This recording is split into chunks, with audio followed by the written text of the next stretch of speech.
asal memang dia mau perbaikin silahkan, gitu kan? Seperti itu. Apa yang kita lakukan jika sutra kita yang berupa benda disingkirkan oleh orang lain ketika sholat? Bapak Ibu yang belum tahu masalah sutra, sutra itu adalah pembatas di depan kita kalau sholat. Namanya dalam ilmu hadis sutra. Kita disunnahkan kalau sholat ada sutrahnya. Sutra itu seperti tiang, ya. Mungkin di masjid kita ini juga ada, sudah dibuatin kecil-kecil di belakang ada kayu-kayu yang berbentuk, itu sutrah namanya. Jadi saya sarankan kalau sholat selalu bawa sutrah itu di mana-mana. Kalau tidak ada, kita bawa tas atau sesuatu tanda, diberikanlah tanda di depan kita sholat. Karena sutra ini penting, gitu kan? Bahkan ada hadis yang dihasankan oleh Syekh Albani rahimahullah, tidak ada sholat kecuali dengan sutra, gitu kan? Jadi semestinya memang kita harus memiliki sutra, ya harusnya ada. Kalau sholat berjamaah yang memiliki sutra adalah imam, makanya seperti mihrab itu adalah imam. Ini juga di depan sudah dikasih contoh sutrahnya ada untuk imam kita, gitu kan? Khilaf di antara ulama tentang ukurannya, tapi hadis sahih menjelaskan kurang lebih sekitar 46-45 cm tingginya, gitu kan? Itu dianjurkan. Lebih tinggi daripada itu nggak apa-apa, tiang. Kalau di kamar tidur kita mungkin ranjang, lemari, niatkan jadi sutra. Kata Nabi SAW saking pentingnya sutra ini, kalau kalian sedang sholat dan ada hewan yang akan lewat memotong sutra kalian, sutra itu antara kita dengan tempat tadi, tiang itu. Tiang ini namanya sutra, tapi di antara kita juga ini memotong sutra kalian, memotong di antaranya. Maka merapatlah ke sutra kalian agar hewan tersebut tidak memotong sholat kalian.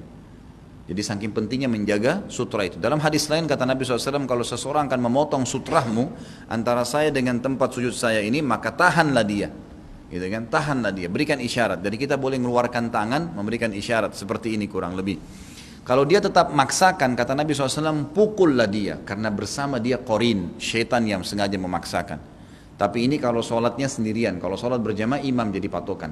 Jadi kalau misal di saf pertama di ujung sana masih ada kosong dan ini sudah 5 saf, kita lihat ternyata ada celah kosong, ya lagi sholat berjamaah, kita boleh lewatin makmum-makmum untuk pamit lewat untuk masuk ke saf yang kosong itu, dan tidak masalah lewat di depan mereka karena sutrahnya adalah imam kalau sholat berjamaah. Tapi kalau sholat sendiri kita sendirian.